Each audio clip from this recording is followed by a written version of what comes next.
Shalom. Salam sejahtera di dalam kasih Tuhan kita Yesus Kristus. Saya membaca kisah mengenai seorang anak kecil berusia 3 tahun di Amerika Serikat yang entah orang tuanya di mana. Anak ini tiba-tiba keluar ke teras apartemen. Dari teras apartemen tersebut, tiba-tiba saudara, dia loncat ke bawah. Dari ketinggian kurang lebih 5 lantai apartemen. Saudara bisa bayangkan 5 lantai apartemen itu tingginya seperti apa? Anak ini jatuh ke bawah, nangis, berdiri, jalan sambil nangis. Orang yang ada di sekitarnya kaget-kaget. Kok bisa? Anak ini nangis, didiamkan, langsung dilarikan ke rumah sakit. Rumah sakit periksa. Dan rumah sakit periksa katakan hanya lecet-lecet biasa. Dan anak ini boleh pulang kembali. Menurut saudara ini mujizat atau bukan? Iya kan? Kalau kita bilang bukan, bolehlah kita coba anak kita begitu. Atau kita coba diri kita turun dan loncat dari lantai 5. Jangankan lantai 5, lantai 2 aja kita kesakitan. Apalagi orang loncat dari lantai 3, umur baru 3 tahun. Tapi itulah hidup. Kalau Tuhan bilang, belum wayai, belum waktunya, ya belum. Betul nggak Bapak Ibu? Karena semua itu ada di tangan Tuhan.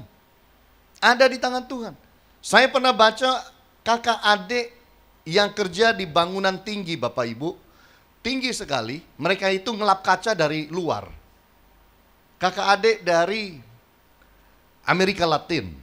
Dan kemudian yang terjadi, tempat mereka berpijak itu jatuh.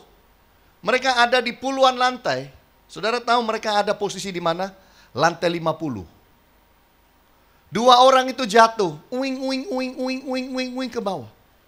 Kakak adik laki-laki. Sampai di bawah apa yang terjadi? Satu mati, satu hidup. Yang hidup ini masuk rumah sakit 1 bulan, keluar tanpa cacat sama sekali. Saudara mau bilang itu bukan mujizat? Kalau ini kita jangan coba lah Bapak Ibu. Iya kan? Tapi itulah, kalau belum waktunya ya belum. Kalau Tuhan mau kasih orang itu mujizat, dapat dia. Tapi dalam hidup juga ada orang-orang yang memang mau mujizat, minta mujizat. Orang itu juga bisa dapat. Amin Bapak Ibu. Nah hari ini saya ingin bicara mengenai experiencing God's power. Mengalami kuasa Allah. Bagaimana saudara dan saya mengalami kuasa Allah dalam hidup kita ini. Kita memuji Tuhan, kita menyembah Tuhan, kita tahu Tuhan ada, kita tahu Allah berkuasa. Tapi berapa banyak kita mengalami kuasanya? Pada waktu yang kita butuhkan, kita bisa alami kuasanya. Dan mari kita belajar dari firman, bagaimana hidup dan kita bisa belajar untuk mengalami akan kuasa Allah. Coba kita lihat di dalam Markus pasal yang ke-5. Markus pasal yang ke-5 pada ayatnya yang ke-25. Markus 5 ayat 25 sampai 34 dikatakan, adalah di situ seorang perempuan yang sudah 12 tahun lamanya menderita pendarahan. Ia telah berulang-ulang diobati oleh berbagai tabib sehingga telah dihabiskannya semua yang ada padanya. Namun sama sekali tidak ada faedahnya, malah sebaliknya keadaannya makin memburuk. Dia sudah mendengar berita-berita tentang Yesus, maka di tengah-tengah orang banyak itu ia mendekati Yesus dari belakang dan menjamah jubahnya. Sebab katanya, asal ku jamah saja jubahnya, aku akan sembuh. Seketika itu juga berhentilah pendarahannya dan ia merasa bahwa badannya sudah sembuh dari penyakitnya. Pada ketika itu juga Yesus mengetahui bahwa ada tenaga yang keluar dari dirinya. Lalu ia berpaling di tengah orang banyak dan bertanya, siapakah yang menjamah jubahku? Murid-muridnya menjawab, engkau melihat bagaimana orang-orang ini berdesak-desakan dekatmu, dan engkau bertanya siapa yang menjamah aku. Lalu ia memandang sekelilingnya untuk melihat siapa yang telah melakukan hal itu.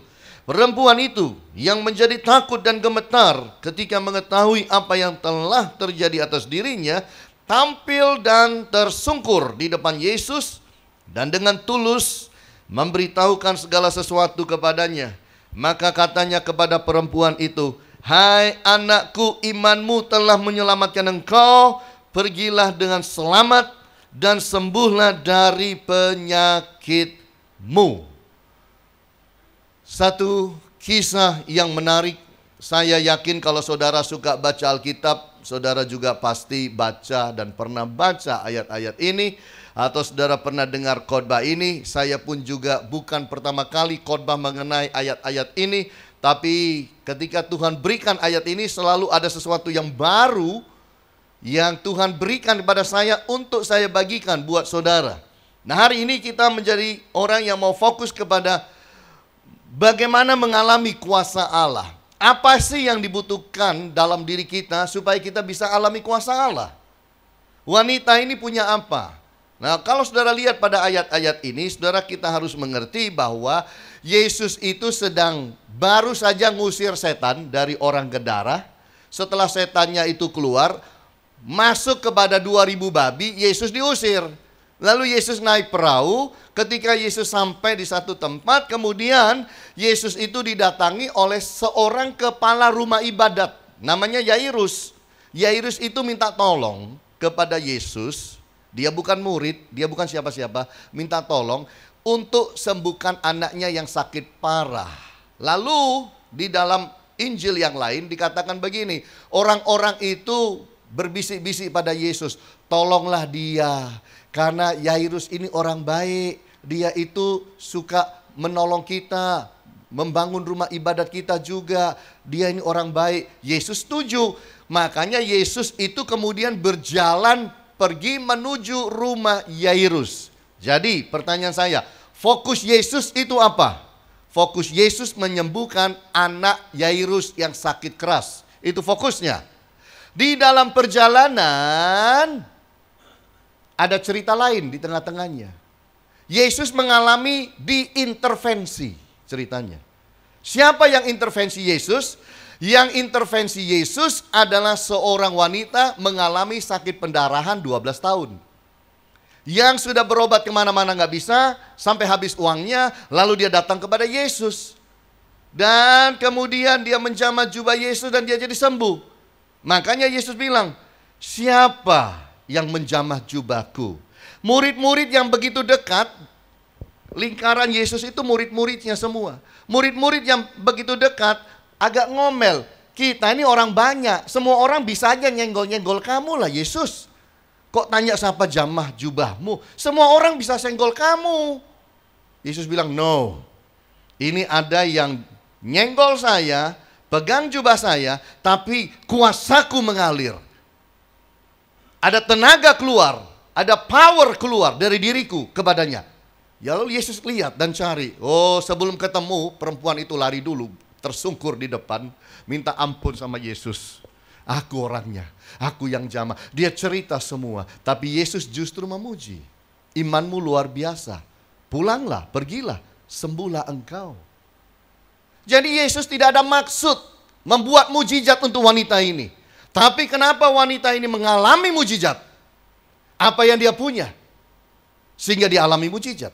Dan apa yang saudara punya supaya saudara juga alami mujizat? Mungkin juga apa yang kita punya mengintervensi akan kuasa Yesus. Seperti wanita ini. Saya renungkan itu dan saya mendapati wanita ini punya sesuatu yang sangat hebat. Nah, nomor satu yang dia punya adalah strong hope.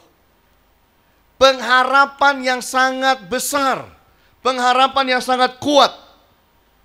Kalau saudara membaca ayat-ayat di atasnya, di situ dikatakan ia telah berulang-ulang diobati oleh berbagai tabib. Sudah diobati bolak-balik, gak bisa sembuh. Tapi kalau saudara lihat, Orang ini luar biasa, wanita ini luar biasa, nggak berhenti. Pengharapannya itu loh, stok pengharapannya itu besar dalam dia. Untuk dia mau sembuh. Berapa banyak orang sakit menyerah. Ya udahlah nasib. 3 dokter bilang semua udah sama aja. Ya udahlah percuma. Ketika Anda berhenti berharap, engkau berhenti untuk sembuh. Engkau berhenti menutup pintu berkat dalam hidup ini. Manusia itu tidak boleh berhenti berharap. Betul Bapak Ibu? Ketika manusia berhenti berharap, dia stop everything. Berhenti dalam semuanya.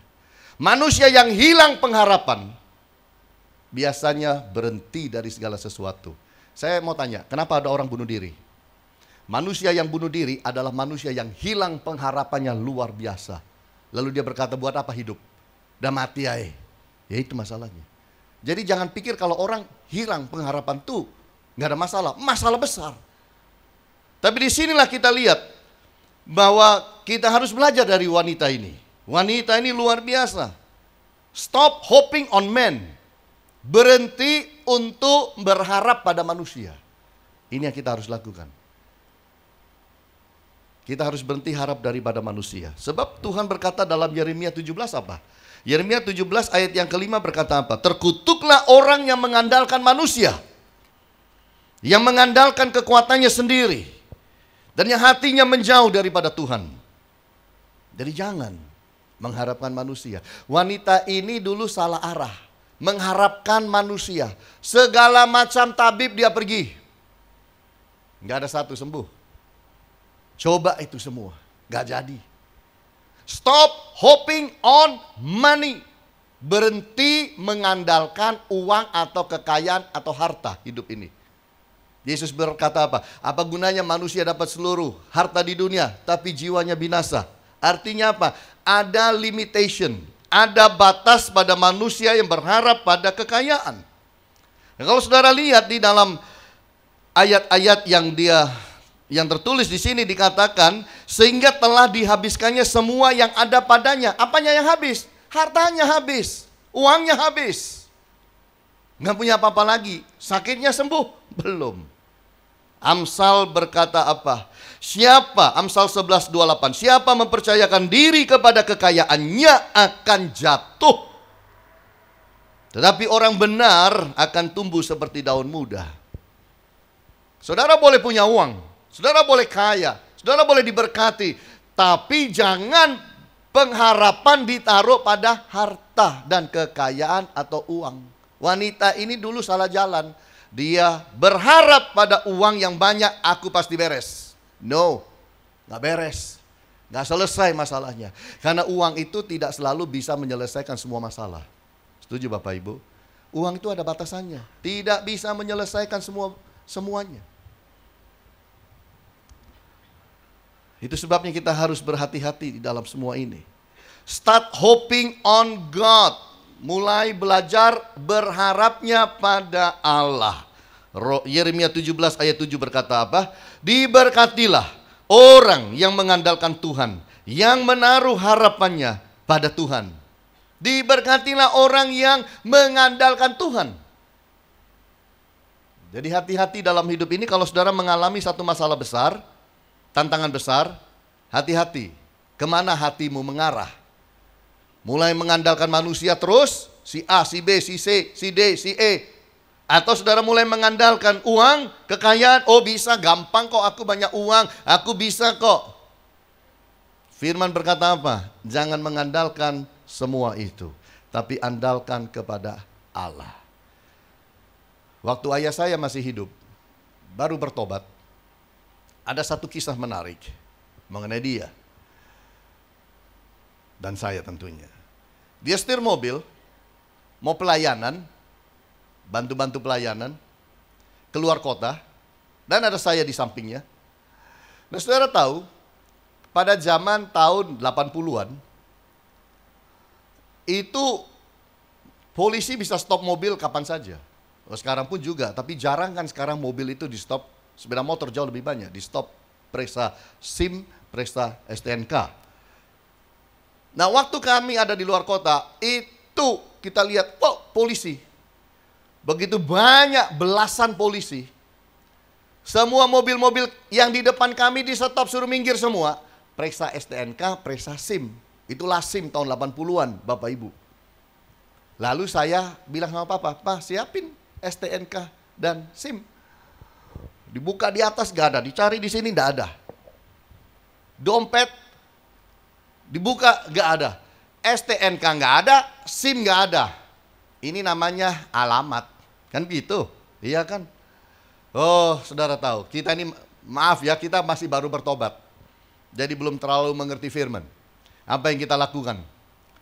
Doa yang banyak, bahasa roh yang banyak. Dalam mobil bahasa roh. Ya, namanya orang baru bertobat. Doanya itu agak ngawur Bapak Ibu. Agak ngawur sedikit. Oh Tuhan Yesus, kami mau pelayanan. SIM tidak ada, STNK nggak ada, dikeliru ini. Tuhan Yesus, tolong Tuhan tutup matanya polisi-polisi. Gitu doanya. Ya maaf ya saya bilang, kita baru bertobat. Baru bertobat. Usia rohani masih sangat muda sekali. Jadi doa kita di dalam mobil itu teriak-teriak begitu. Tuhan Yesus, tutup mata polisi. Biar nggak tahu, udah kelihatan gimana ini kita. Waduh, parah juga kalau STNK nggak ada dan SIM nggak ada. Jangan-jangan kita disuruh turun. Jalan kaki mobilnya dibawa ke kantor polisi. Itu udah biasa zaman dahulu, saudara. Jadi sambil tambah dekat, saudara.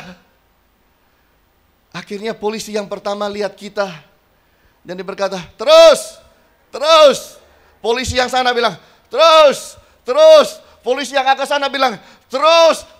Saudara, itu barisan polisi begitu banyak, belasan mobil ayah saya dan saya yang ada di dalamnya. Terus.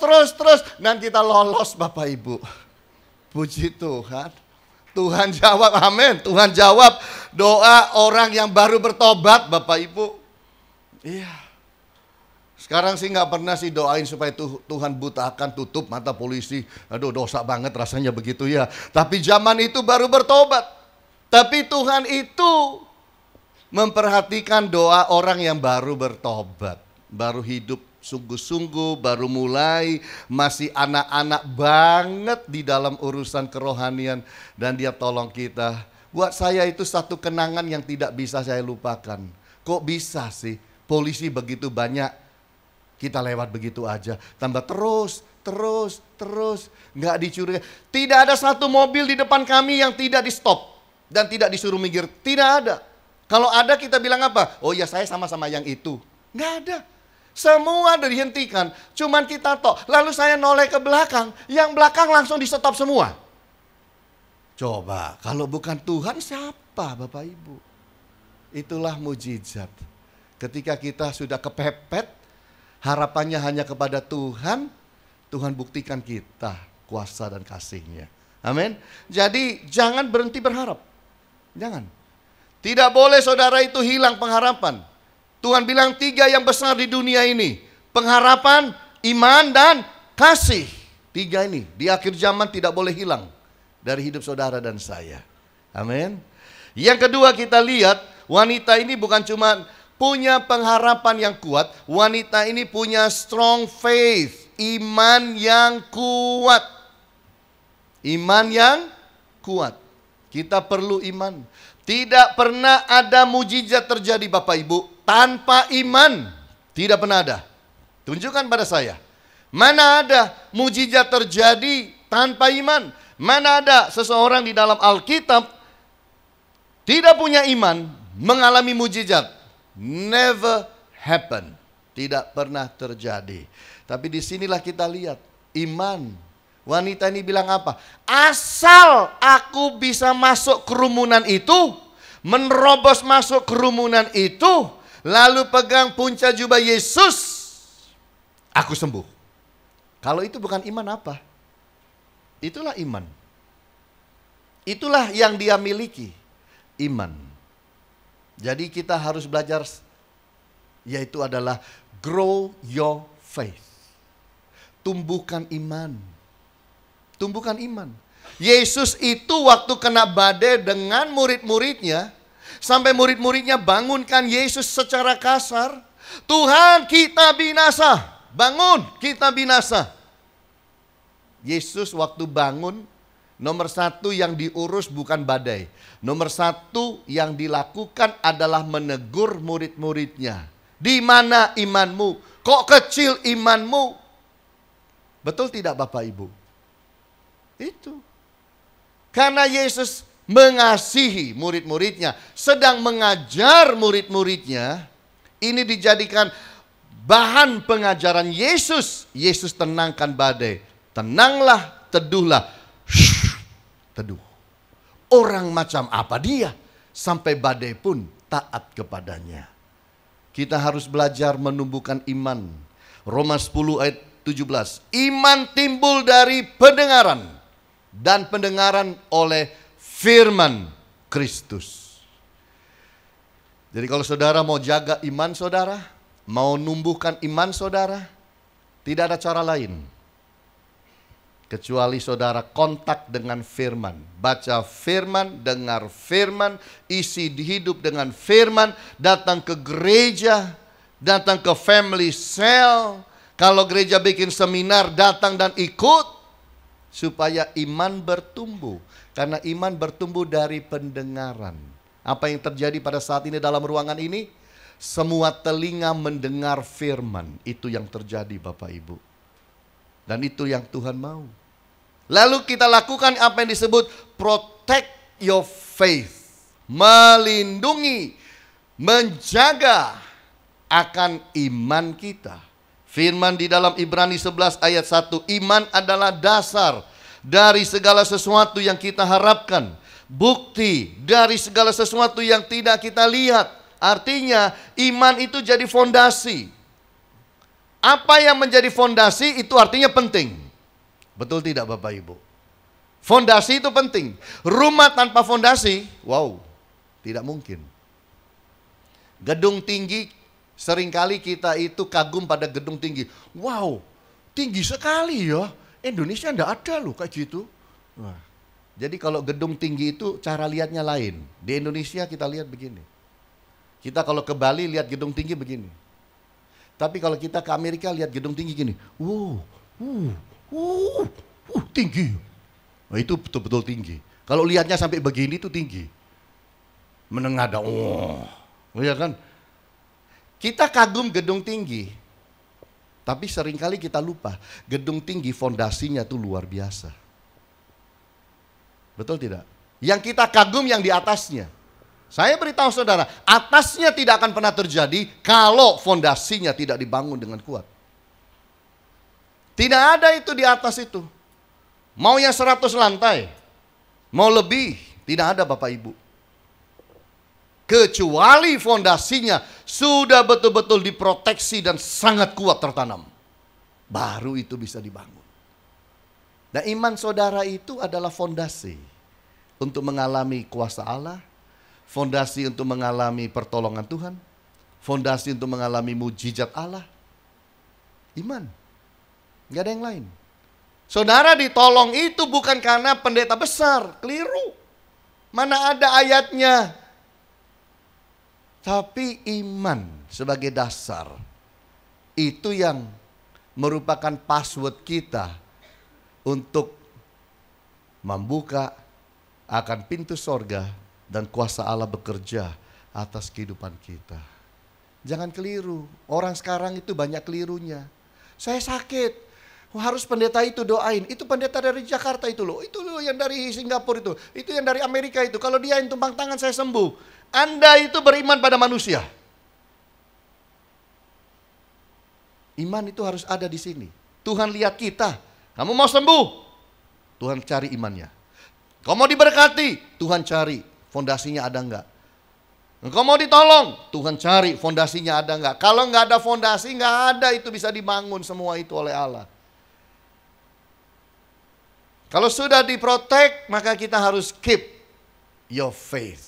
Jaga iman kita dengan baik. Jaga. Kalau sudah punya apa? Jaga. Kalau tidak punya tidak bisa dijaga. Tapi kalau sudah punya, dijaga. Keep your faith. Yakobus pasal yang pertama 6 dan 7. Hendaklah ia memintanya dalam iman dan sama sekali jangan bimbang.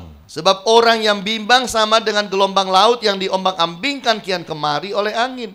Orang yang demikian janganlah mengira bahwa ia akan menerima sesuatu dari Tuhan. Apa yang dijaga? Hatinya itu, imannya itu ada di mana? Imannya ada di dalam hatinya.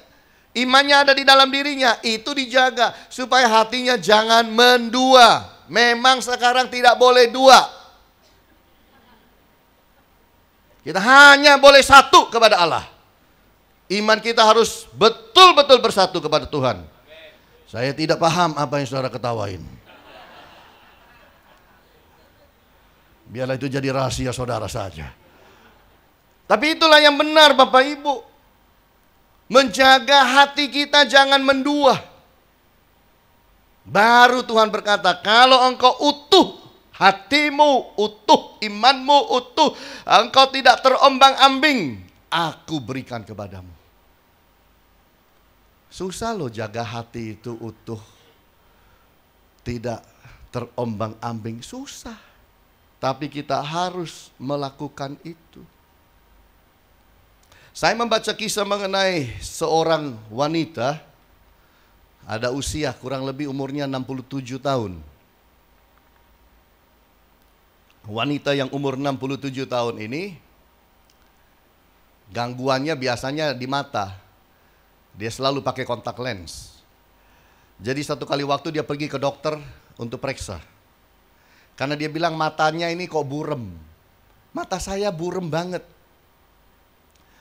Padahal saya itu selalu pakai kontak lens katanya. Saudara tahu, dokter periksa dia. Lalu dokternya kaget karena wanita tua ini mungkin karena sering lupa, kontak lensnya itu sering ketinggalan di dalam. Sampai tumpuk 27. Kontak lens itu tumpuk 27. Dia kira dia sudah lepas ganti baru.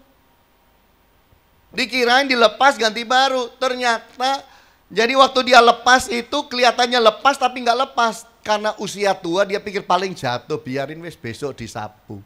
Padahal itu belum lepas, diambil baru tempel lagi. Bayangin, sampai 27, gimana ndak blur? Betul nggak Bapak Ibu? Itu dokter namanya Rupal Morjaria sampai kaget-kaget ini di Amerika ini. Kita itu pernah sih orang itu numpuk 2 itu pernah. Tapi ini memecahkan rekor banget karena tumpuknya 27, tidak pernah terjadi katanya. Dan itu membuat orang tidak bisa lihat.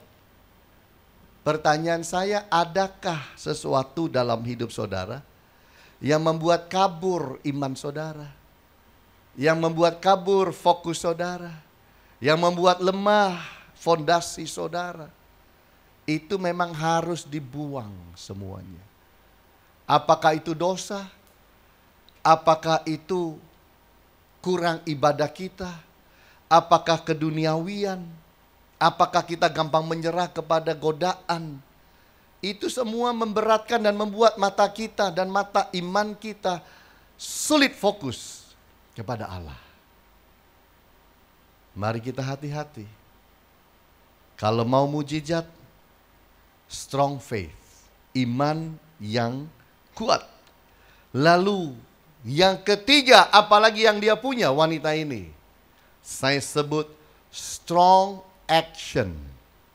Satu action, tindakan yang kuat.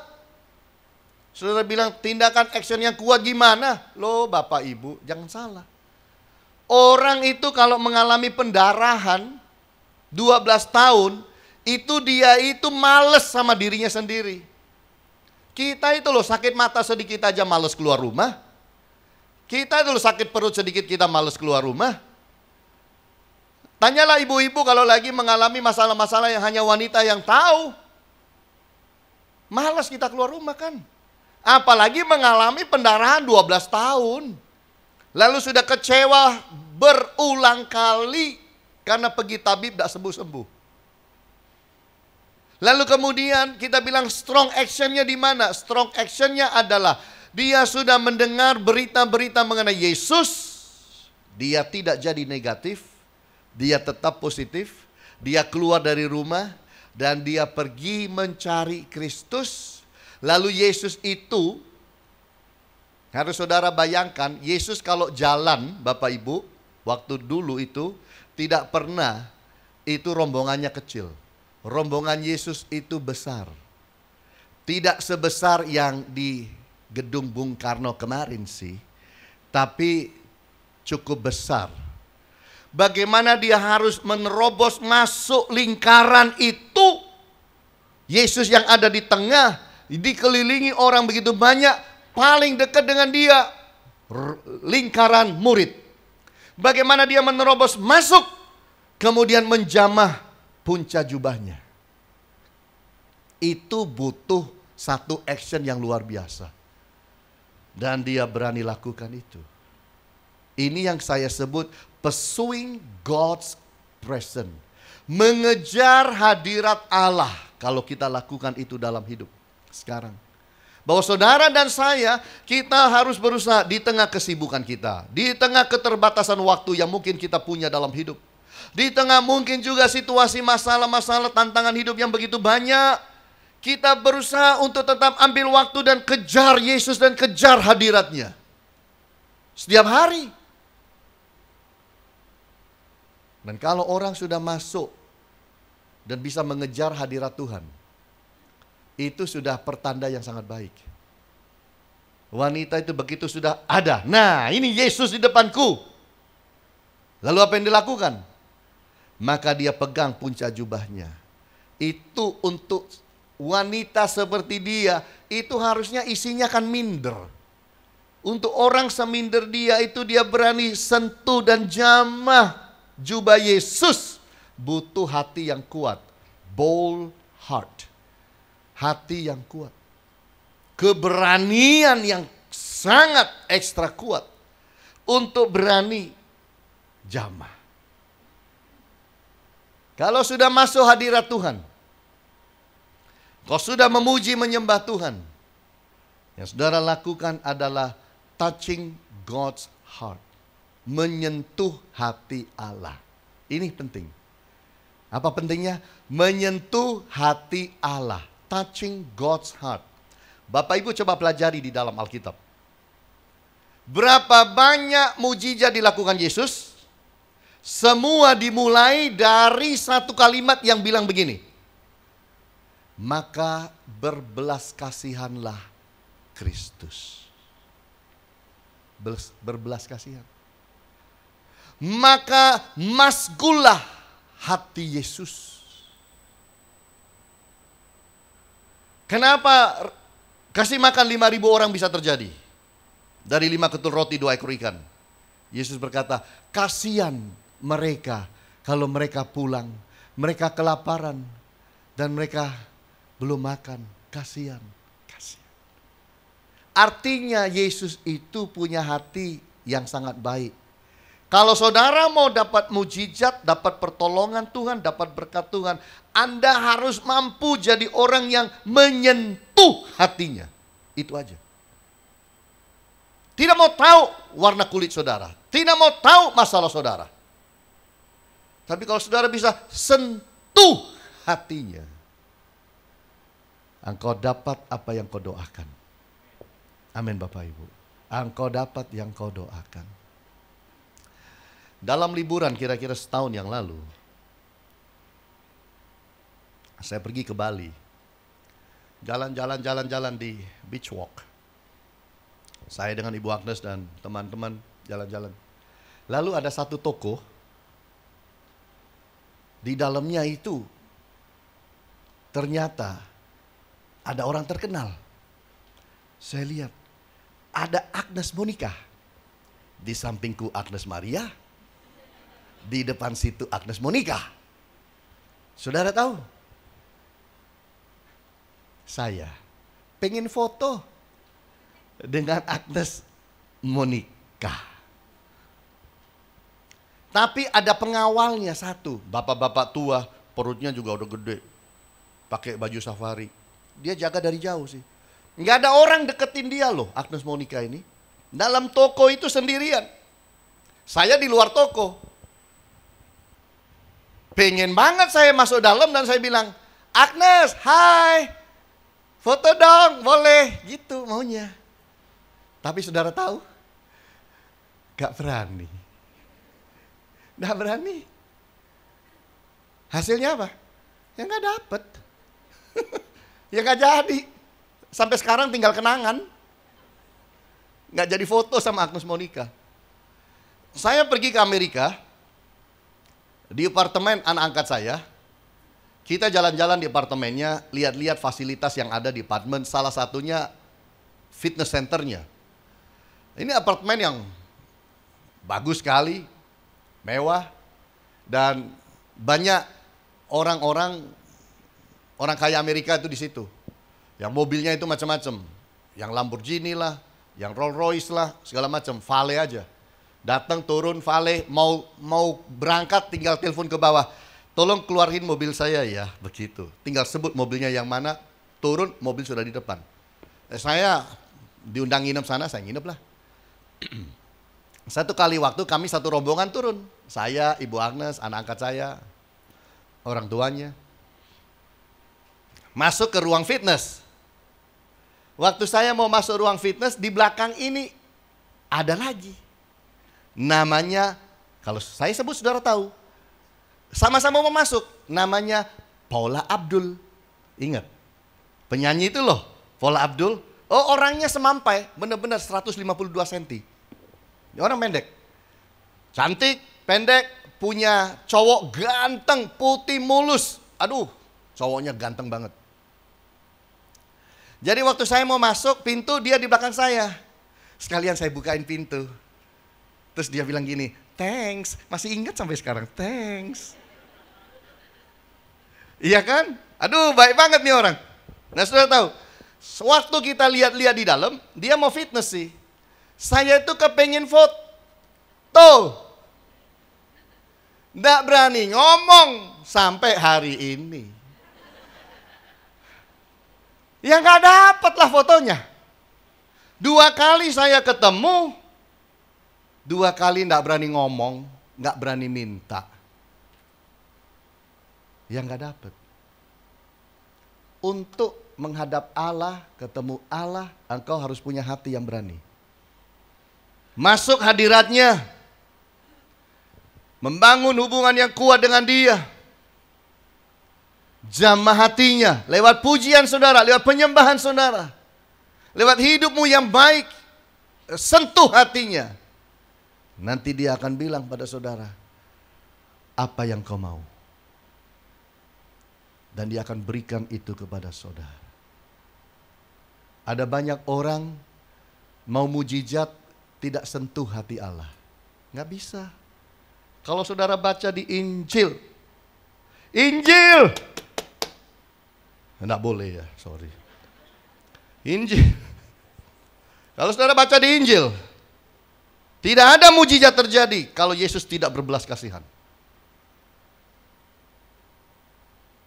Jadi kalau saudara mau ngalamin itu, saudara harus punya 3 itu. Amin Bapak Ibu. Nomor 1, engkau harus punya strong hope. Iman yang kuat. Itu sangat penting. Nomor 2, saudara punya yang namanya strong faith.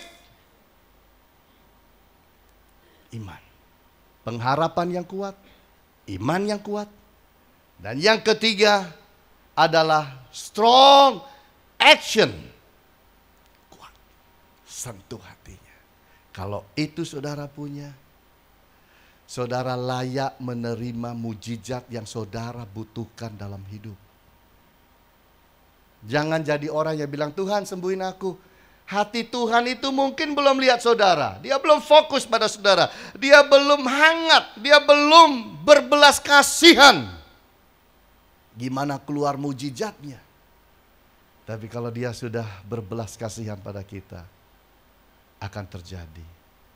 Sama seperti Lazarus yang mati 4 hari. Orang mati 4 hari itu nggak main-main. no hope. Kalau mati 2 jam masih bisa bangkit, mati 4 hari, no hope. Yesus dengar itu sudah 2 hari. Sama Yesus ditambahin lagi, dilambat-lambatin jadi 4 hari baru sampai. Tapi waktu sampai Yesus lihat yang namanya Marta Maria nangis, Yesus ikut nangis. Berbelas kasihan, dia berkata, gulingkan batu itu. Lazarus keluarlah.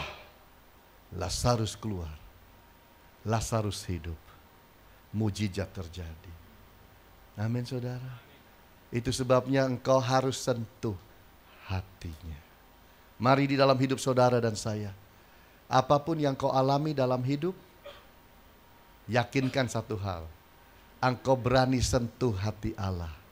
Ketika engkau sentuh hati Allah, Dia akan berbelas kasihan kepada saudara. Dan kita akan dapatkan mujizat kita tepat pada waktunya. Tuhan Yesus berkati kita semua. Haleluya. Amin.